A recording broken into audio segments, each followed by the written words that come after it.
نعوذ بالله من شرور أنفسنا ومن سيئات أعمالنا من يهده الله فلا مضل له ومن يضلل فلا هادي له أشهد أن لا إله إلا الله وحده لا شريك له وأشهد أن محمدا عبده ورسوله لا نبي بعده والصلاة والسلام على أشرف الأنبياء والمرسلين وعلى آله وأصحابه ومن tabi'ahum bi ihsanin ila yaumiddin amma ba'd. Hadirin kaum muslimin wal muslimat yang semoga semuanya dirahmati Allah Subhanahu wa taala. Alhamdulillah, pada kesempatan siang hari ini Allah taala dengan segala nikmatnya memudahkan kita berkumpul bersama di rumah Bapak Arto dalam rangka menghadiri Walimatul Urs yang tadi pagi sudah berlangsung. Akad ijab kabul putri beliau dengan mantan putra, saya belum hafal namanya ini. Alhamdulillah, semoga Allah Ta'ala berkahi keduanya. Kemudian Bapak dan Ibu sekalian, hadirin wa hadirat, sebelum melanjutkan, sedikit mengenalkan diri. Saya tertulis sebagai pengasuh di Ponpes Ibnu Taimiyah Sumpyu, tapi asli saya Majengan, Desa Ponjehan, Komplek SD Muhammadiyah. Tapi dari SD Muhammadiyah saya lanjut pendidikan di pesantren MWI Kebarongan, Kemeranjen, Banyumas. 6 tahun, kemudian lanjut Jakarta 7 tahun di Lipia. Selesai, sempat ngelola pesantren di Jakarta sampai 2005. Kemudian pulang kampung tapi tidak ke Majenang. Karena istri saya orang petanahan, saya milih di tengah-tengah, di Sumpyu. Paham ya daerah Sumpyu ya? Paham. Oh ya, ini mohon maaf, saya terbiasa bahasa Jawa. Ini juga Perasaan Jawa. masih Jawa Tengah, tapi bahasanya Sunda sini ya. Masih Jawa Tengah masih. Jadi mohon maaf, saya kurang paham bahasa Sunda. Walaupun ibu saya orang Sunda, tapi Sundanya daerah Banjarsari yang lingkungannya juga bahasa Jawa. Ketemunya Jawa lagi. Walaupun keturunan Sunda tapi nggak paham Sunda karena jarang interaksi dengan orang Sunda. Hadirin sekalian, Bapak dan Ibu, rahimani wa rahmatullah, menghadiri walimahan ini mewan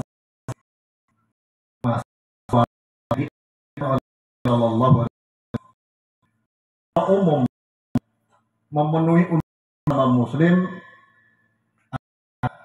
Rasulullah SAW walimatul, karena pernikahan ini bukan sekadar biologis. Kebutuhan biologis yaitu semua ciptaan Allah Ta'ala ada perkawinannya. Bahkan tumbuhan pun ada perkawinannya. Ada yang alami, kadang ada yang perlu dikawinkan. Hewan apalagi ada hubungan biologis, perkawinan. Manusia tentunya lebih mulia daripada hewan. Dalam Islam, perkawinan ditempatkan pada posisi yang sangat mulia sebagai ibadah. Ibadah yang langsung diperintah oleh Allah Subhanahu wa Ta'ala, juga diperintah oleh Rasulullah SAW, dan dicontohkan oleh semua para nabi dan para rasul. Kalau dalam ayat Al-Quran misalnya disebutkan dalam surah An-Nisa ayat 3, fankihu ma taba lakum minan nisa. Nikahilah wanita-wanita yang baik dari kalangan wanita-wanita. Wanita yang baik bukan sekadar wanita, tapi ma taba lakum, wanita yang baik-baik. Karena wanita tentunya sangat beragam ya. Kita yang beriman diperintahkan untuk menikahi wanita yang baik-baik. Baiknya dari siapa? Nabi SAW menyebutkan pertama kali adalah dari sisi agamanya. Adapun yang lainnya yaitu tabiat manusia. Milih cantiknya, milih nasab keturunannya, milih kekayaannya, itu wajar manusia. Namun untuk kemaslahatannya Nabi SAW memberi arahan, pilih yang paling pokok adalah agamanya. Nah, di sini bagi kita orang Islam menjalani pernikahan bukan sekadar manusiawi. Kalau sekadar manusiawi nanti nggak ada bedanya dengan hewan. Namun kita sebagai orang Islam menjalankan pernikahan ini karena perintah Allah Subhanahu wa taala yang walhamdulillah sesuai dengan fitrah manusia. Pas sesuai dengan nafsu manusia. Nah, Rasulullah SAW orang yang sangat mulia, manusia terbaik, juga punya nafsu, keinginan berhubungan badan dengan lawan jenisnya. Namun tidak sembarangan, dituntun, diarahkan sesuai dengan aturan agama Islam. Bahkan Nabi SAW mengatakan an-nikahu sunnati. Faman raghiba an sunnati falaysa minni. Nikah itu sunnahku, ajaranku. Siapa yang benci terhadap sunnahku bukan dari golongan. Maka di sini kita harus pahami pernikahan adalah ibadah. Kenapa disebut ibadah? Karena ada perintah langsung dari Allah, dari Rasulullah SAW, sekaligus ada contoh yang nyata dari Rasulullah SAW dan Rasul-Rasul sebelumnya. Sampai Nabi pertama pun, Nabi Adam alaihissalam diberi jodoh oleh Allah Subhanahu wa taala. Disebut dengan Hawa.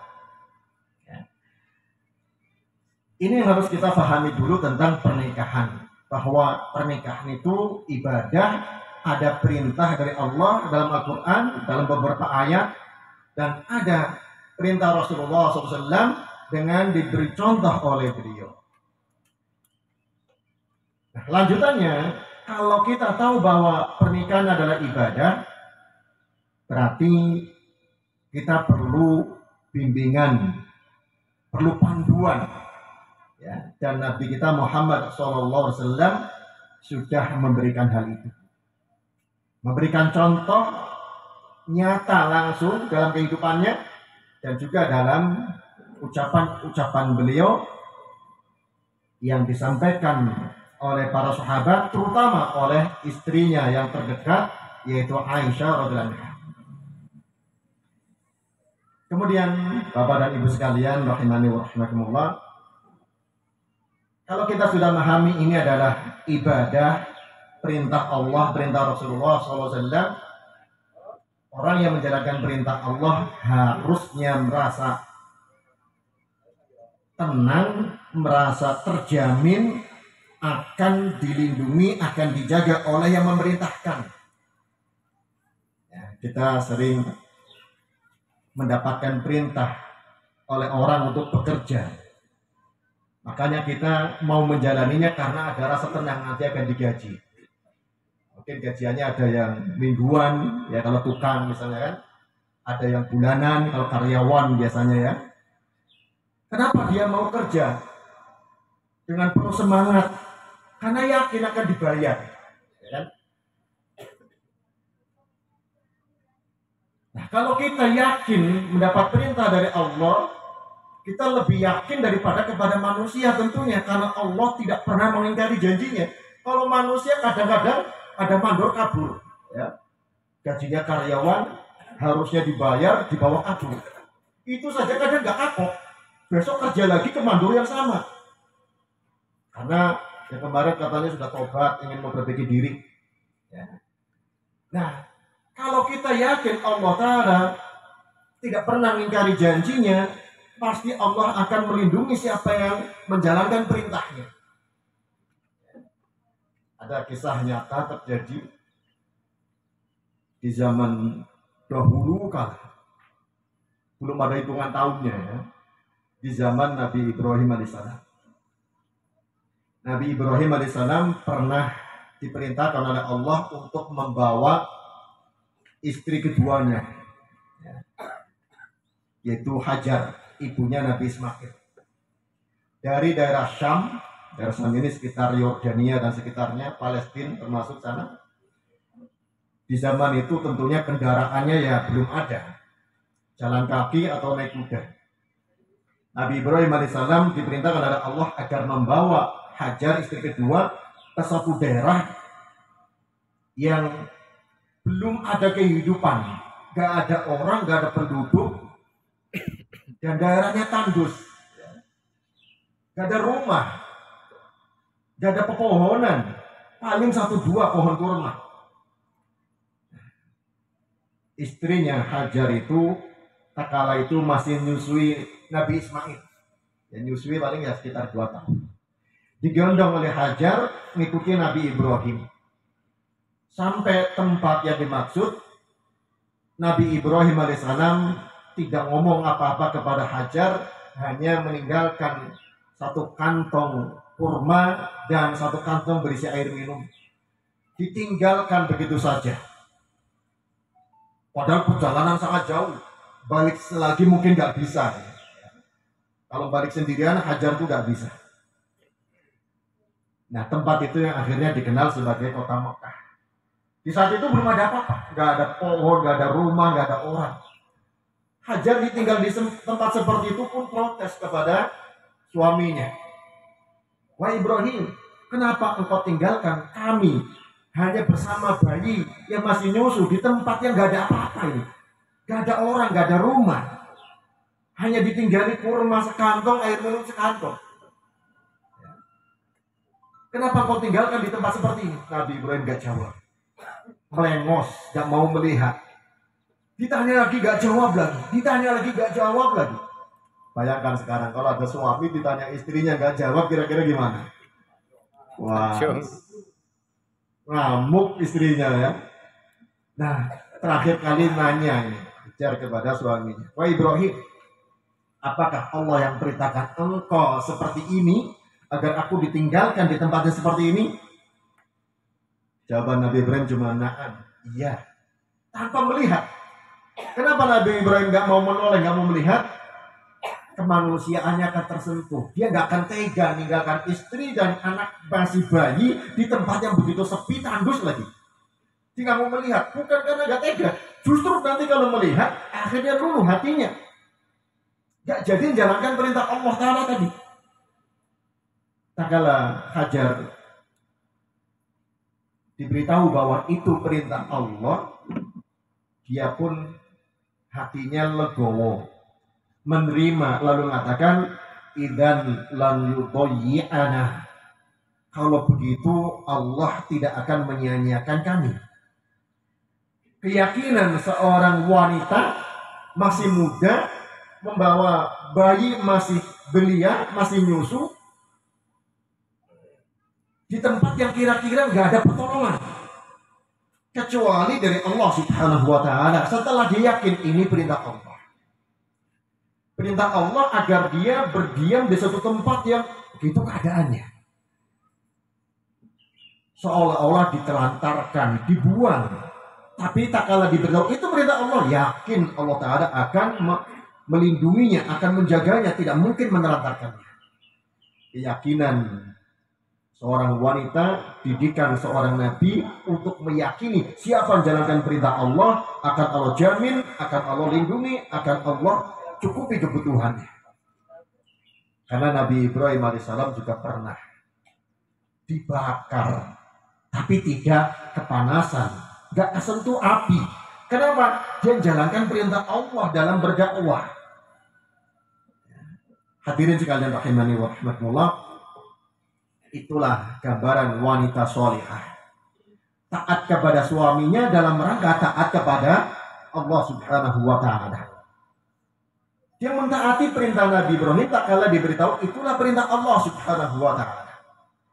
Nah, di sini kita sebagai muslim secara umum banyak mendapatkan perintah dari Allah Subhanahu wa taala. Kalau suatu PT mendapatkan tender pekerjaan, itu surat yang ditunggu adalah SPK ya namanya ya, surat perintah kerja. Kalau sudah dapat surat perintah kerja, dia merasa tenang. Itu bisa digadekan masalahnya, bisa buat minjem uang, karena itu sudah jaminan. Merasa nyaman. Nah, kita sebagai seorang muslim mendapatkan banyak perintah dari Allah. Perintah sholat, perintah puasa. Harusnya itu nikmat bagi kita. Senang menjalankan perintahnya. Kenapa? Akan dapat jaminan-jaminan dari Allah Subhanahu wa ta'ala. Termasuk pernikahan ini. Ya. Maka orang yang menjalankan pernikahan karena itu perintah Allah Subhanahu wa ta'ala, itu perintah Rasulullah sallallahu alaihi wasallam, maka dia merasa tenang. Rumah tangganya dijamin oleh Allah Subhanahu wa ta'ala untuk dapat ketenangan. Karena Allah Ta'ala katakan dalam surah Ar-Rum ayat 21, wa min ayatihi an khalaqalakum min anfusikum azwajan litaskunu ilaiha. Di antara ayat-ayat Allah, Allah menciptakan bagi kalian pasangan dari diri kalian. Min anfusikum. Pasangan kita ya dari jenis manusia. Gak ada pernikahan manusia dengan jin. Itu bukan jenis kita. Kalau ada itu hanya dongeng. Katanya ada yang nikah dengan Nyai Blorong misalnya kan. Dengan jin mana itu ya bukan fitrahnya manusia. Allah menetapkan pasangan kita dari manusia. Makanya kadang-kadang ada yang jadi tumbal, kekayaan, kesugihan karena nikah dengan jin misalnya. Itu menyelisihi fitrah, menyelisihi ketetapan Allah Ta'ala bagi kita. Gak akan tenang. Yang membawa ketenangan tak kalah pasangan kita dari diri kita. Litas kunu ilaiha. Agar kalian merasa tenang dengan pasangan tersebut. Wa ja'ala bainakum mawaddah wa rahmah. Dan menjadikan di antara kalian ada kecintaan dan kasih sayang. Inna fi dzalika laayatil liqaumin yatafakkarun. Sungguh dalam hal itu ada ayat-ayat bukti-bukti kebesaran Allah bagi kaum yang berpikir. Berpikir bagaimana? Karena kadang ada orang sudah nikah tapi kok enggak sakinah, enggak mawaddah warahmah. Berarti perlu dikoreksi lagi niatnya dan tata caranya dalam berumah tangga. Kadang ada orang niatnya menjalankan perintah Allah tapi enggak melalui tata cara yang Allah Ta'ala perintahkan. Karena Allah Ta'ala perintahkan kita meneladani Nabi kita Muhammad sallallahu alaihi wasallam. Walaqad kana lakum fi Rasulillahi uswatun hasanah. Kalian telah memiliki pada diri Rasulullah SAW teladan yang baik. Dan Rasulullah SAW menyebutkan khairukum khairukum li ahli. Sebaik-baik kalian yang terbaik kepada keluarganya. Wa ana khairukum li ahli. Dan saya yang terbaik kepada keluarga. Jadi suami yang ideal, ya lihatlah Nabi kita Muhammad sallallahu alaihi wasallam. Hadirin Bapak dan Ibu sekalian rahimani wa rahmatullah. Tentunya nasihat ini bukan sekadar untuk manten yang baru menikah tadi, tapi juga untuk kita semuanya. Untuk selalu memperbaiki niat-niat kita dalam ibadah-ibadah kita. Karena niat itu tempatnya dalam hati, dan hati kita sering berbolak-balik. Sampai seorang ulama yang selevel Imam Syafi'i yaitu Sufyan Tsauri pernah mengatakan, ma'allajtu syai'an asyadda alayya min niyati. Tidak ada sesuatu yang paling berat aku atasi pada diriku sendiri kecuali niat itu sendiri. Li'annaha tataqallatu, karena niat itu dalam hati yang selalu berbolak-balik. Dalam rumah tangga pun demikian. Niat itu harus selalu kita jaga. Kita rumah tangga, ibadah, perintah Allah, perintah Rasulullah sallallahu alaihi wasallam. Ingatkan kepada pasangan kita, ibadah ini bukan semata-mata kebutuhan biologis bukan semata-mata kemanusiaan, tapi lebih mulia daripada itu, ibadah yang sangat mulia, yang panduannya jelas dari orang yang telah sukses membangun rumah tangga, Nabi kita Muhammad Sallallahu Alaihi Wasallam. Kemudian nasihat untuk para suami, masih yang baru ataupun yang lama, ya, selalu diingatkan oleh Allah Ta'ala dalam surah An-Nisa 19, wa'ashiruhunna bil ma'ruf, pergaulilah mereka para istri dengan yang baik, baik dalam hal nafkahnya, nafkah lahir, nafkah batin, dalam tutur katanya, dalam perilakunya, dalam segala halnya. Ya. Kalau disebutkan wa'ashiruhunna bil ma'ruf tanpa disebutkan rinciannya, ini menunjukkan keumuman. Semua tindakan suami kepada istri harus dengan baik. Andai kata harus marah, marah dengan baik. Ya. Andai kata harus jengkel, jengkel dengan baik. Kenapa bisa? Ya bisa. Ya. Ada tuntunannya dalam agama ini. Ya. Karena kadang, ini yang perlu kita pahami, manusia kadang lupa bahwa setiap kita, baik laki-laki ataupun perempuan, masuk kategori sabda Nabi SAW, kullu bani Adam khata'. Semua manusia banyak salah. Semua manusia banyak salah, laki-laki ataupun perempuan. Orang tua, mertua juga sama, ya. Mantan lama, mantan baru juga sama. Siapapun, kata Nabi SAW, berpeluang untuk berbuat salah. Makanya diperintahkan ashiruhunna bil ma'ruf. Bergaulah dengan yang terbaik.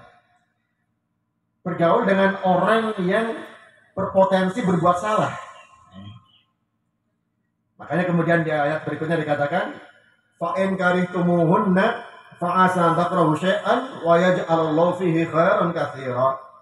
Bisa jadi engkau membenci mereka, bahkan yang engkau benci itu ternyata Allah Ta'ala jadikan padanya ada kebaikan yang besar. Sesuatu yang tidak kita sukai, misalnya ada sesuatu yang membuat kita jengkel, membuat ya kita marah, kalau kita renungkan di balik itu ada kebaikan yang kadang-kadang tidak terduga. Makanya kalau marah, jangan di luar kontrol. Kuasailah amarahnya. Jangan sampai dalam bentuk kata-kata yang mencaci maki, kata-kata yang menghujat. Jangan sampai kemudian jadi pukulan tangan atau tendangan kaki. Makanya Nabi SAW mengingatkan, laisa syadidu bisur'ah. Bukanlah orang kuat itu yang kuat adu gula, adu fisik. Innama syadidul ladzi yamliku nafsahu indal ghadab. Yang lain yang kuat adalah yang menguasai jiwanya saat amarah. Amarah itu ada dalam hati, muncul bergejolak, wajar. Ya. Tapi seorang muslim diarahkan oleh Nabi SAW tahan itu, tahan. Tahan apanya? Lisannya, tahan anggota badannya. Makanya Nabi SAW menganjurkan orang yang marah sedang berdiri untuk duduk. Kalau lagi duduk marah, jangan pakai berdiri, rebahan. Ya. Untuk mengurangi terjadinya tindakan negatif dari kemarahan tadi.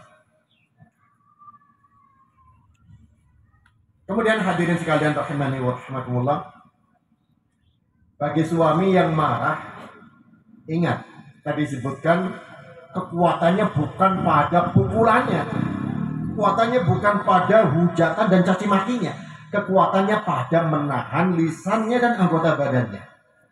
Ya. Ini yang kadang-kadang berat, ya.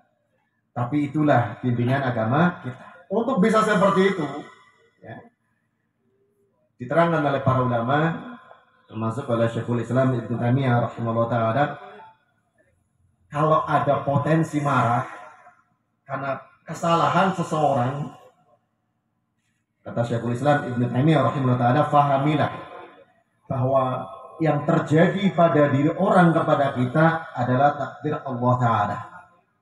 Nih, kalau istri kita menyenangkan, itu juga dari Allah, nikmat dari Allah Subhanahu wa Ta'ala. Sebagaimana suami yang membahagiakan, nikmat dari Allah Subhanahu wa Ta'ala.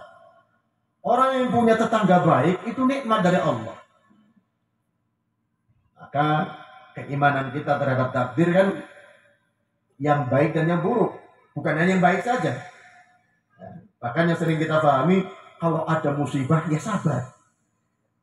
Nah, termasuk perilaku orang di sekitar kita yang tidak baik, itu juga takdir Allah Ta'ala yang harus kita sikapi dengan kesabaran. Allah Ta'ala mengatakan, wallahu khalaqakum wa ma ta'malun. Allah yang mencipta kalian dan mencipta perbuatan kalian. Jadi kita itu diciptakan oleh Allah bukannya fisiknya.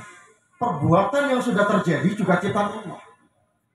Yang baik maupun yang buruk. Kalau yang baik kita ucapkan alhamdulillah, kalau yang buruk ya kita tahan diri, sabar. Kemudian diingatkan, kalau sesuatu yang tidak baik menimpa kita, baik dari pasangan kita ataupun dari yang lain, itu musibah yang harus kita sadari sebabnya diri kita sendiri. Wa ma asabakum min musibatin fabima kasabat aydikum. Musibah menimpa kalian dengan sebab ulah tangan kalian. Ali bin Abi Thalib radhiyallahu anhu, sahabat yang mulia, mengatakan, "Ma nazala bala'un illa bidzambin wa la rufi'a illa bi taubatin." Tidak turun suatu musibah kecuali dengan sebab dosa dan tidak diangkat kecuali dengan bertobat. Nah, makanya kalau ada perilaku yang tidak enak dari orang yang kita cintai, sabar, tahan lisan, tahan anggota badan, berpikir merenung, oh itu dengan sebab dosa saya. Jangan malah dibales. Istri ngomel, balas ngomel lebih keras misalnya. Ya nggak berhenti-berhenti. Istri sedang marah, dibalas dengan marah. Saya laki-laki kok dimarahi misalnya. Bisa lebih marah. Ya akhirnya padu terus. Ya padu bahasa Sundanya apa ini ya? Pasya. Ya. Nah, dari situlah kita punya peranan mengerem keinginan syaitan mengadu domba antara suami istri atau antara orang dan anak dan orang tua dan anak dan seterusnya. Meskipun juga perlu difahami yang berbuat salah, kata Nabi SAW, ya, kalau kadang-kadang kita ya berposisi sebagai pelaku kesalahan, kadang kita sebagai korban kesalahan. Kalau sedang berposisi sebagai pelaku kesalahan, ingat sabda Nabi SAW, "Man kanat indahu madlamatun," siapa yang punya kezaliman li akhi pada saudaranya, falyatahallal minhul yaum. Minta halallah kepadanya hari itu juga. Ini itu perintah Nabi SAW. Suami salah sama istri segera minta maaf. Istri salah sama suami segera minta maaf. Orang tua salah sama anak juga mungkin. Anak sama orang tua lebih sering lagi saling minta maaf. Jangan nunggu lebaran. Kebiasaan kita nunggu lebaran ya. Kadang-kadang minta maafnya basa-basi, bukan sebenarnya. Karena minta maaf kepada manusia diiringi dengan mengembalikan hak. Kalau kesalahan yang ngambil harta dengan cara yang tidak benar, ya kembalikan. Habis nipu misalnya, kau minta maafnya pas lebaran, sowan-sowan, minta maaf. Ya korbannya, ya maaf sih maaf, tapi kembalikan dulu. Kan gitu kan? Makanya dalam agama Islam, minta maaf itu bukan sekadar formalitas, bukan sekadar basi-basi, ya. Tapi harusnya sesungguhnya ketulusan. Karena apa? Kalau tidak selesai urusannya di dunia dengan minta maaf, akan terbawa ke akhirat kelak. Di akhirat nanti yang akan jadi tebusan bagi kita ya pahala kita, kalau punya, ya. Makanya ada hadis yang menyebutkan tentang orang bangkrut nanti di hari kiamat. Orang bangkrut itu kalau di dunia kan pernah jaya, kemudian jatuh, nggak punya apa-apa. Ya di akhirat juga gitu. Waktu di dunia amal solehnya banyak, sholatnya, puasanya, sodakohnya, infaknya, umrohnya, hajinya, masya Allah pahalanya banyak. Tapi ternyata suka mencaci maki orang. mendolimi orang, menipu orang.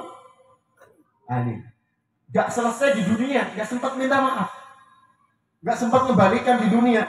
Di akhirat ada pengadilan yang akan jadi tebusan pahalanya. Korban pertama datang nuntut, dulu kau melakukan begini kepada saya. Pada Allah Ta'ala diambil pahala orang pelaku kezaliman tersebut, diberikan kepada korbannya. Yang datang kedua, ketiga, terus bisa sampai habis pahalanya. Ternyata masih ada yang datang lagi. Pahala sudah habis, maka dosa orang-orang jadi korbannya diberikan kepada pelaku kezaliman tersebut. Bisa jadi korban dari kezaliman kita itu pasangan kita sendiri, orang kita cintai, kalau tidak terselesaikan di dunia. Maka di sini anjuran Nabi SAW harus kita perhatikan. Minta halalnya ya, segera.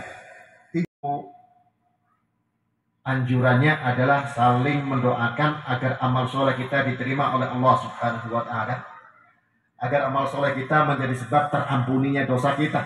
Ya. Kalau sekaligus minta maaf dengan tulus gak apa-apa ya, karena kesempatan ketemunya, karena salahnya kemarin bulan Ramadan masalahnya ya. Hadirin sekalian rahimani wa rahmatullah, ini yang harus bisa memberi contoh adalah suami tentunya. Walaupun tentunya harus bahu membahu dengan pasangannya. Yang akan menjadi contoh, kalau suami istri itu baik, akan jadi contoh bagi anak-anak yang akan membangun generasi berikutnya. Juga dengan cara yang kemudian ada nasihat untuk para istri yang sudah lama ataupun istri yang baru. Hadis yang sudah sangat terkenal, takala Nabi SAW mengatakan, "Idza shallatil mar'atu khamsaha wa shamat syahraha wa hafizat farjaha wa ta'at zawjaha qila laha udkhulil jannata min ayyabwabil jannati syi'ti." Bila wanita berpuasa, bila wanita sholat 5 waktunya, puasa Ramadannya, menjaga kemaluannya, menjaga kehormatannya, mentaati suaminya, dikatakan kepada wanita yang seperti itu, jalankan kewajiban saja ya. Sholat 5 waktunya, puasa Ramadannya, berarti apa? Gak banyak sholat sunnah, gak banyak puasa sunnah, tapi menjaga kehormatannya ya. Menjaga kehormatan ya, menutup auratnya, menjaga pergaulannya, kemudian ta'at zaujaha, mentaati suaminya, maka diberi kehormatan yang sangat istimewa, dipersilakan masuk surga dari pintu surga yang mana saja ia kehendaki. Ini amalan ringan dari sisi ibadah kepada Allah Subhanahu wa Ta'ala, tapi berat dari sisi yang menjaga kehormatan dan mentaati suaminya. Tapi ganjarannya luar biasa. Masuk surga dari pintu manapun silahkan. Makanya bagi perempuan, yang berat itu bukan sholat tahajud ya. Yang berat itu bukan puasa Senin Kemis ya benda. Ringan itu bagi wanita. Baca Quran juga tidak berat. Yang berat adalah mentaati suaminya. Apalagi zaman sekarang, zaman medsos ya. Kadang istri merasa lebih tahu, lebih pengalaman daripada suaminya. Kalau diomongin, ada pendapat lain dong, bukan seperti itu ya kan? Ada yang mengatakan gak harus begitu. Apalagi ditambah kalau istri punya status ekonomi lebih tinggi, nah, ini yang lebih berat lagi untuk mentaatinya. Makanya saya gambarkan di awal bagaimana ketaatan seorang Hajar, istri Nabi Ibrahim alaihissalam, ditinggalkan di satu tempat yang tandus, gak ada penduduk, hanya diberi bekal kurma sekantong dan air minum sekantong. Masya Allah, mentaati suaminya karena itu perintah Allah Subhanahu wa Ta'ala. Nah, makanya istri wajib mentaati suaminya bila perintah-perintahnya tidak bertentangan dengan perintah agama. Perintah Allah dan perintah Rasulullah Shallallahu Alaihi Wasallam. Dari sini suami tak kalau memerintah istri juga punya ilmu mestinya. Perintah saya itu melanggar ajaran agama apa tidak? Khawatirnya dia nyuruh istri sesuatu yang bertentangan dengan agama. Kemudian istri nggak patuh karena ternyata istrinya paham. Istrinya bawakan hadis ini, suaminya bawakan hadis ini harus patuh gitu kan. Dan tapi kan bertentangan dengan hadis Nabi misalnya. Nah ini yang makanya suami juga harus belajar, sang istri pun sama harus belajar. Untuk memahami sang suami tak kala memerintah apakah perintahnya bertentangan dengan agama atau tidak. Istri juga harus paham perintahnya itu dari suami wajib taati atau tidak. Ya. Kalau tidak bertentangan dengan agama ya wajib tidak ada. Ya. Karena Rasulullah SAW juga ada mengatakan la ta'ata li makhluqin fi ma'siyatil khaliq. Gak ada ketaatan kepada makhluk siapapun. Ya. Istri kepada suami, rakyat kepada pemimpin, bawahan kepada atasan gak boleh taat kalau ketaatannya mengandung unsur pembangkangan kepada Allah Subhanahu wa Ta'ala.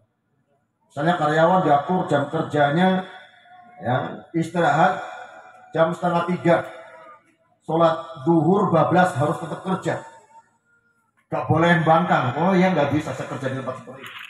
Nanti sholat istirahat lagi jam 9, asar maghrib bablas, gak boleh istirahat.